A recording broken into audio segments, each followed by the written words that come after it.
Hey, what's up and welcome to Eddie's Wall. Today we're going to talk about big air becoming an Olympic sport. We all know that slopestyle is already part of the Olympics, but big air is quite a bit different because with slopestyle, you have a lot of diversity and you have some options to get creative, whereas with big air, it's only one single feature. Getting diverse and being creative is a bit hard. The big air discipline for contest actually was started by Andrew Harremont in Innsbruck, Austria back in 1994. And that's the contest that is now considered the Air and Style event, which is owned by Shaun White. The reason Andrew named it the Air and Style is because back then tricks were quite a bit more simple. So when you were doing a 360 or a 540, you could add a lot of style to it, which would really help you win. Now, air and style and contests in general have turned into double corks, triple corks, and even some quad corks have been done. So the thing that people are kind of afraid of is that it's going to become just a bunch of people flipping and spinning through the air and kind of lose some of its style and essence. So I asked a few riders what were their thoughts on big air becoming an Olympic discipline. I just don't really care about big air in the Olympics. I just don't think it's relatable for anyone at this point. Like, snowboarding progression has got to this point where it's just like stunts. And so even like little kids, it's not inspiring to them because it's so challenging and difficult. I have no relatability to it. It doesn't inspire me, but keep spinning faster, kids.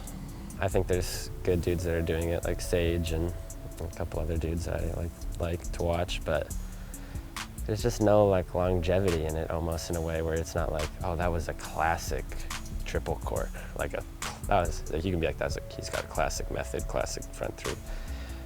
Triple corks are classic. No. I think that big air being in the Olympics is interesting. I think it's cool for snowboarding that it's giving it a bigger audience, more events, more people on snowboarding.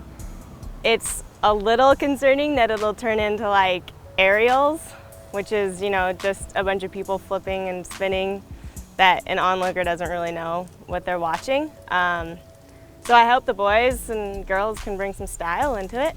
My concern with it is just if millions of people see snowboarding for the first time in something like the Olympics and they think that that's all snowboarding is, that's a huge problem because we all know it's so much more than that.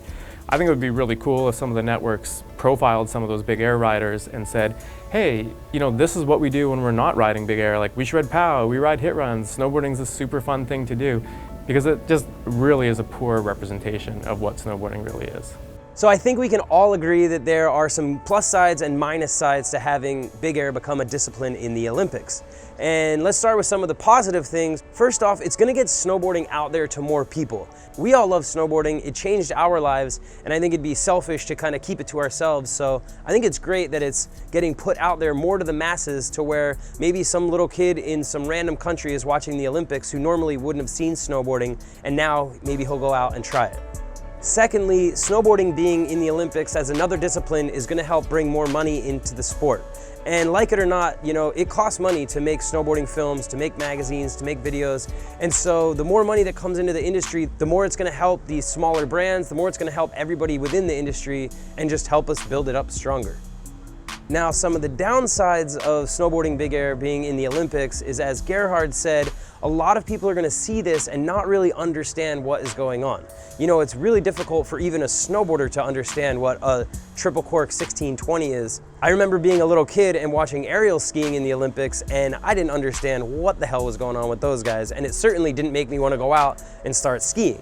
So that's one part where we're gonna have to be careful with the snowboarding, is that to make it still relatable to people, because when you actually watch a snowboarding video, you can still see them riding some powder and hitting some mellow jumps and doing a method, and that stuff is a lot more relatable.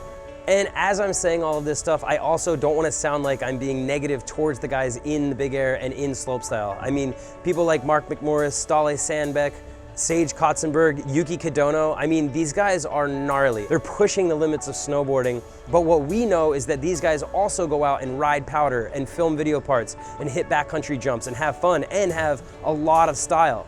But the fact is that people at home watching might not quite get that. That's where I think we need to be really careful. I was talking to Andrew Harremont about this, who essentially invented the big air discipline back in 1994, and his quote was, "You can't stop the progression of the sport, and anyone who tries, in my eyes, is making a huge mistake."